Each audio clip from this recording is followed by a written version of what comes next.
Hello friends, आप सभी का स्वागत है हमारे यूट्यूब चैनल विजार्ड क्लासेस पर। दोस्तों, ये जो क्लास है बीपीएससी टीचर और 17वीं बीपीएससी के लिए है। ओके, तो चलिए आज के सेशन का पहला क्वेश्चन स्टार्ट करते हैं। भारत में मौलिक अधिकारों का संरक्षण जो है संरक्षक जो है कौन है? भारत में मौलिक अधिकारों का संरक्षक जो है वो कौन है? ओके, तो आंसर हो जाएगा सर्वोच्च न्यायालय। यानी कि भारत में मौलिक अधिकारों का संरक्षक जो है वो सर्वोच्च न्यायालय है।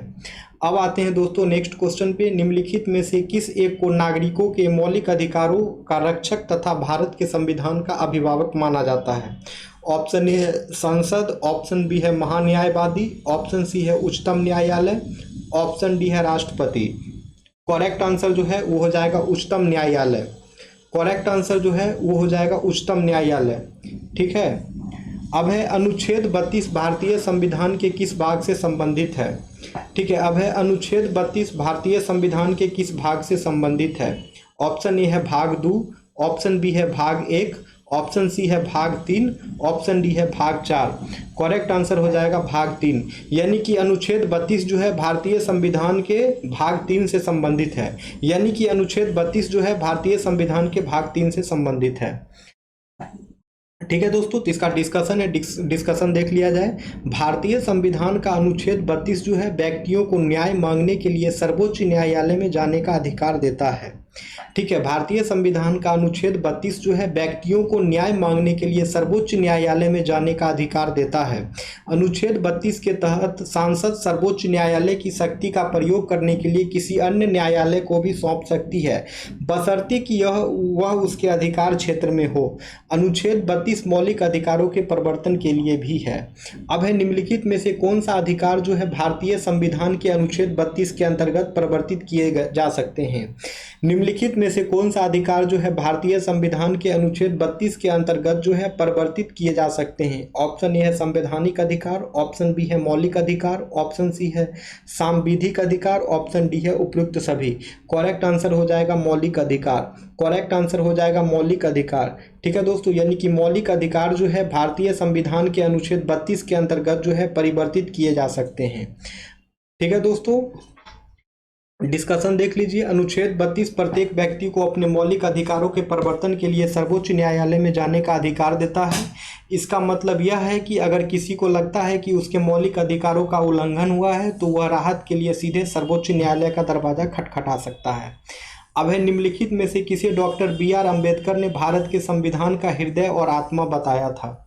ऑप्शन ए है धर्म की स्वतंत्रता, ऑप्शन बी है समानता का अधिकार, ऑप्शन सी है संवैधानिक उपचार का अधिकार, ऑप्शन डी है भारत के संपूर्ण क्षेत्र में आवागमन का अधिकार। करेक्ट आंसर हो जाएगा संवैधानिक उपचार का अधिकार। यानी कि संवैधानिक उपचार का अधिकार जो है इसे डॉक्टर बी.आर. अम्बेडकर ने भारत के संविधान का हृदय और आत्मा बताया था। ठीक है दोस्तों, डिस्कशन देखिए। बी.आर. अम्बेडकर ने भारतीय संविधान के अनुच्छेद 32 यानी संवैधानिक उपचारों के अधिकार को संविधान का हृदय और आत्मा कहा था। ऐसा इसलिए किया गया क्योंकि मौलिक अधिकारों के परिवर्तन के लिए प्रभावी तंत्र के बिना मौलिक अधिकार की मात्र घोषणा निरर्थक होती है। अब है निम्नलिखित में से किस एक प्रलेख को किसी व्यक्ति की स्वतंत्रता का महानतम रक्षक माना जाता है? निम्नलिखित में से किस एक प्रलेख को जो है किसी व्यक्ति की स्वतंत्रता का महानतम रक्षक माना जाता है?